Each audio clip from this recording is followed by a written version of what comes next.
In this video, I'm gonna buy Lightroom presets from other photographers to find out which ones are good and which ones are meh. Moment just launched a digital goods section on their site selling presets and LUTs, and we even have ours available on there, which is pretty cool. So for this video, I thought I'd buy presets from these other photographers on the site and try them out. And thanks to Squarespace for sponsoring this video so I can pay for all these presets. So let's cover a few of the basics first. 1, while I definitely have a bias since we also create and sell presets, my goal here isn't to sway you toward or away from any specific presets. I am truly curious to see how different photographers' editing styles work on our photos, and I want to show you the results so you can decide for yourself if it's something that you want to add to your preset collection. 2, editing styles can be a personal or creative choice. Not everyone is going to like how I edit photos, and I'm not necessarily going to like how others may edit, and that's fine. So sometimes I'm cool with a more stylized or creative photo edit, but usually my goal when editing is to enhance the mood of the photo while keeping it timeless. 3, Lightroom presets get a lot of flack by many, but in general, I like them. Some do seem like a poorly slapped together cash grab, and honestly, I have been let down by quite a few over the years, but if you take the time to dive into the settings, it can really teach you a lot about Lightroom. If you like certain aspects that a particular preset adds to your photos, well, go through the develop module panels, turning them on and off one by one until you find the one that is making the bulk of the adjustments that you like. It can help you get a better understanding of how these parameters work and help you develop your own editing style. I'm going to rate each pack of presets on 4 factors. Ease of use, do I have to make a lot of adjustments after applying the preset, or is it mostly just a one click and done edit? Versatility, do these work on different subject matter in different lighting environments with different colors, or is its use more restricted? Value, is it a good bang for the buck, or is it too pricey for what you get? I also am less concerned about the quantity of presets. I'd much rather have 3 really solid presets than 10 okay presets. Lastly, we have the fun factor. Are they fun to use? Do they spark some creativity? Do they inspire me to edit a photo a little differently than I might normally? Editing doesn't have to be boring, so that's what the fun factor is all about. Oh, and real quick, I don't want any of my comments to be seen as a dig or mean or whatever to any of the preset creators. I don't know any of them personally, and this is just my honest first impressions. And if there are any other Lightroom presets you want me to review, let me know in the comments below. Let's get into it. So first up is a pack by Jessica Whitaker called Red Letter Days. This is a pack for wedding and portrait photographers that will make your images pop while staying true to your subject's skin tone. All right, let's check them out. We have Friday, Monday, Saturday, and Sunday, and I have a handful of photos loaded up to try them out on. So the first thing I'm noticing is this photo was shot underexposed, so I already adjusted the exposure and white balance, and when I apply the presets, it's affecting both of those parameters. Generally, you never want a photo preset to change these settings, so I'm gonna go through and update these presets by turning off the exposure and white balance settings, so it won't affect those. Okay, now none of these presets will mess with the exposure or white balance, and I can get a better idea of how they'll look. So Friday definitely has the rosy overtones as advertised. I definitely don't want black and white on this photo since it's all about the color. And Saturday and Sunday are a bit moodier. One thing that I'm not a fan of is the lifted blacks. To me, this was kind of trendy back in the Instagram boom days.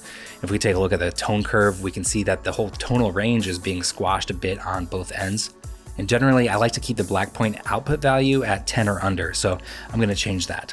And then in the parametric mode, I'll just make some adjustments to make things a little brighter. So that's not a bad look. The greens are a little on the blue side and the yellows are a little bit more orangey. If I wanna keep that tone curve adjustment, I would just make a new preset, so I'd still have the original if I want it. Here's the before and after. Let's look at another photo. I think the Saturday and Sunday presets are a little too dark for this photo. Friday looks pretty good, but I think it's just a bit too rosy, so I'm gonna cool that down a little bit by bringing the tint toward green.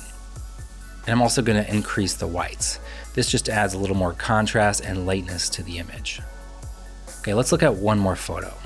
Let's try the Saturday preset, but again, I wanna change that black point so it doesn't have the faded look.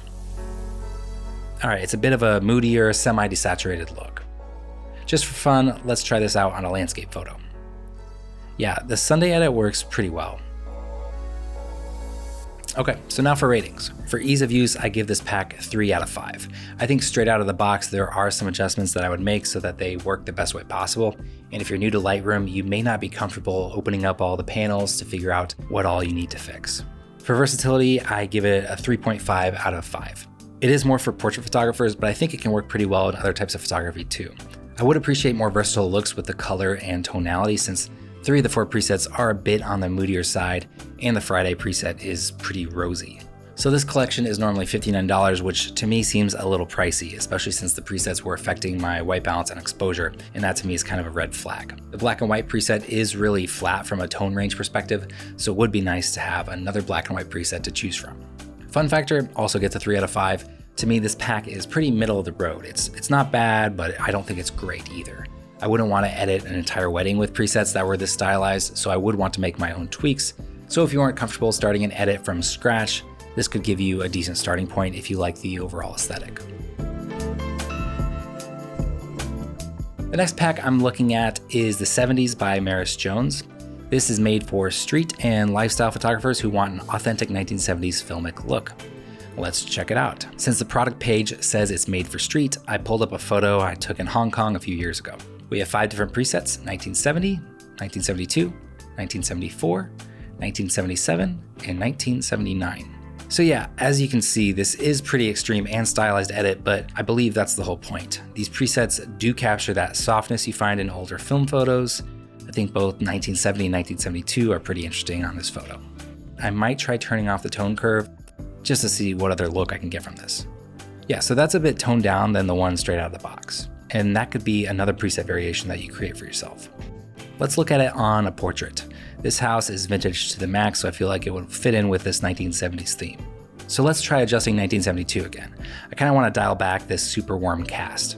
White balance adjustments can often do a lot of the heavy lifting, so I'll start there. And once again, let's see what it would look like without the tone curve adjustments. And that right there is a pretty interesting look. It still has that nostalgic look, but just dialed back a bit. Let's look at another. 1979 is pretty interesting. I think it does a pretty good job of nailing that vibe. Again, I'd probably turn off the tone curve just so it's not as extreme. Yeah, and that's pretty nice.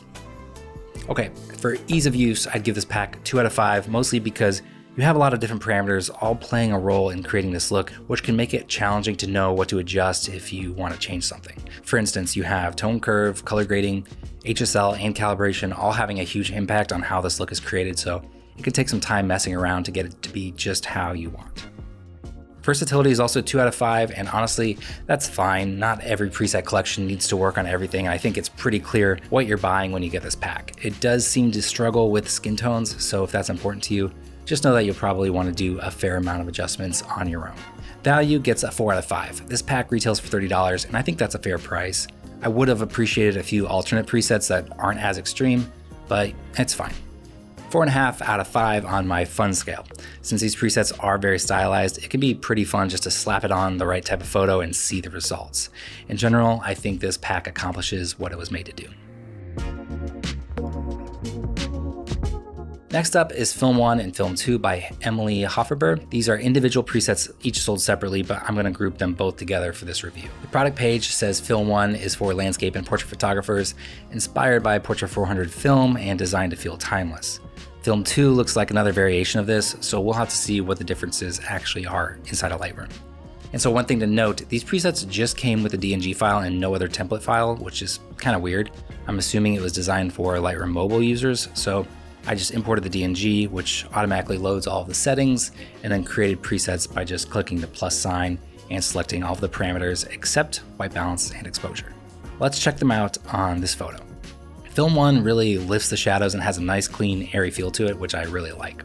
Film 2 looks a bit moodier and brings some blues into the image, which is also a nice option to have. I like that both of these look good without any further adjustments, so let's look at some other photos. So Film 1 is definitely very warm on this photo. White balance only really does so much until it makes our skin tone look a little wonky. Let's look at Film 2. Film 2 looks better here. I would probably just bring the highlights back to retain some detail in their faces. It's bold and punchy without being over the top. Let's look at a before and after on that one.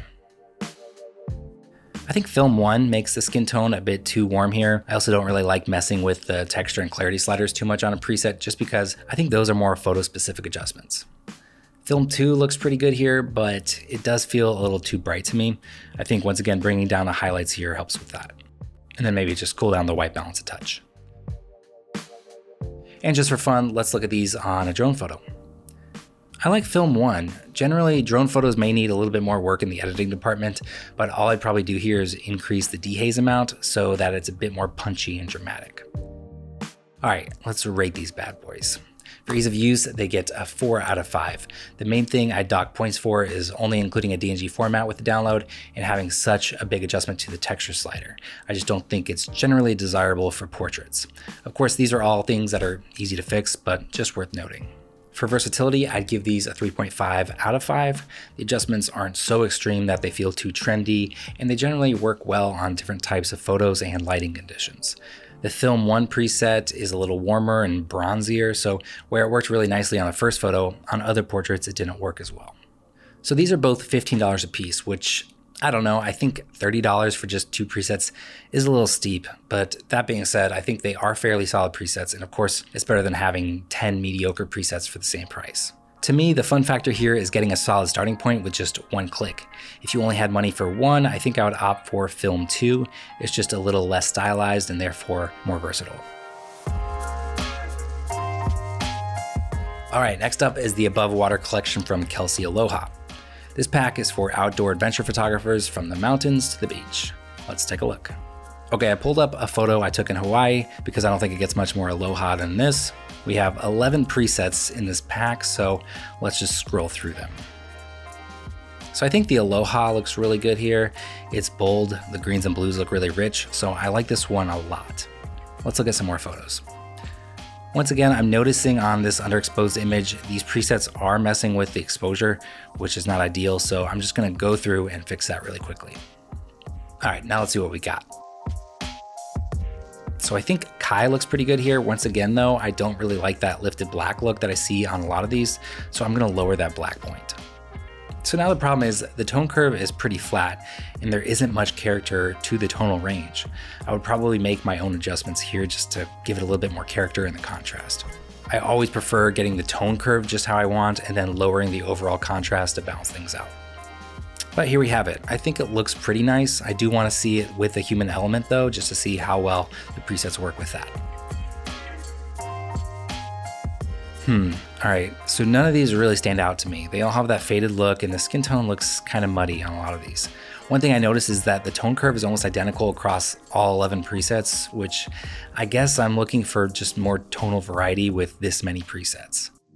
One other thing I noticed is the Moana and Kai presets are pretty much identical, except for some adjustments in the HSL to the greens and blues. And that's fine, it just, I don't know, it feels like more of a quantity over quality thing. Now for the ratings. Ease of use gets a 2 out of 5. I had to go through and update the presets so they don't touch exposure. And aside from editing a landscape photo, I had a hard time finding something that worked well without needing a handful of adjustments. So for versatility, I gave it a 2 out of 5 as well. I feel like there's too many presets that are all too similar and they are all pretty limiting. They do seem to work okay on portraits, but it just lacks character in the tonal range. If you remove the lifted black point on the tone curve, you have a pretty flat image that still feels like it needs quite a bit of work. These presets retail for $45, which in general is a fine price for 11 presets, but I just want to see more variety out of that quantity, or instead of 11, I'd rather just have 4 presets that are really, really good. Fun factor is 2 out of 5. To me, these felt more like Instagram filters instead of Lightroom presets. They kind of all left something to be desired, and it's not something that's going to give your photos a timeless look. But that being said, if you do like the overall aesthetic, go for it. Okay, finally, we have another pack by Jessica Whitaker called Stateside. This is nostalgic tones for fashion and landscape, so let's check it out. Okay, once again, the presets are messing with white balance and exposure, so let me go ahead and fix that. Okay, so I think North looks a little better on this photo. I don't mind the edit if that's the vibe you're going for. I think it works. Let's look at another photo. Again, North looks pretty good here. It's warm, it feels vintage, and still the skin tones look pretty good. West is definitely a lot warmer. I see the color grading panel is adding a lot of those colors in, so I kind of just want to turn them down a little bit. I think that's better. Let's check it out on a landscape photo. I don't really love it on landscape. Let's look at another portrait. Again, I think North works nicely. We lose a bit of saturation in the blues, but I think it's fine for certain types of edits. The skin tone looks pretty good. With this photo, I'm not sure the color cast really works well here. I'll turn off color grading just altogether. Maybe mess with white balance, increase dehaze. Yeah, I'm not really sure how to use these presets on this type of photo. Okay, for this drone photo, yeah, it's not bad. Kind of interesting to mix more of a retro edit on a drone photo. Again, I'd personally want to punch it up a bit with dehaze, but yeah, not bad. Next photo. Yeah, again, I kind of like North on this photo. It definitely has that nostalgic feel to it. It's nice and soft. The colors feel good. Okay, so for ease of use, I'd give it a 4 out of 5. I feel like if you want to give your photos more of a vintage edit, these do a pretty good job of getting you there. This kind of edit won't work across the board really. It does seem to work best on portraits, and then you may want to adjust the saturation in the color grading panel just to dial it down to taste. So that's a 3 out of 5 for versatility. You get 2 presets for $39, which I think is a little steep. I would want a few variations that dial the color cast down, and maybe one just a little punchier one that might work on landscape photos a little bit better. But in general, I think they are pretty decent, so if this is a look you like, I think it's worth considering. I did have some fun editing with these presets. Since they do make a pretty drastic edit, you will find that it will be hit or miss, but when it hits, it's kind of fun to see how it brings that retro look into your photos.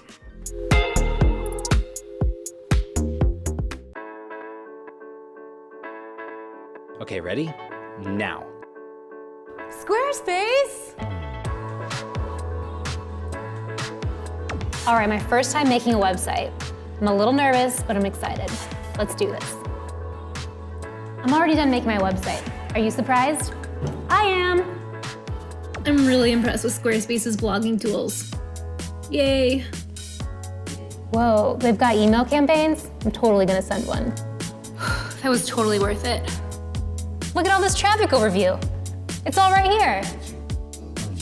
A year ago, I didn't think I could have my own beautiful website, but Squarespace made it so easy.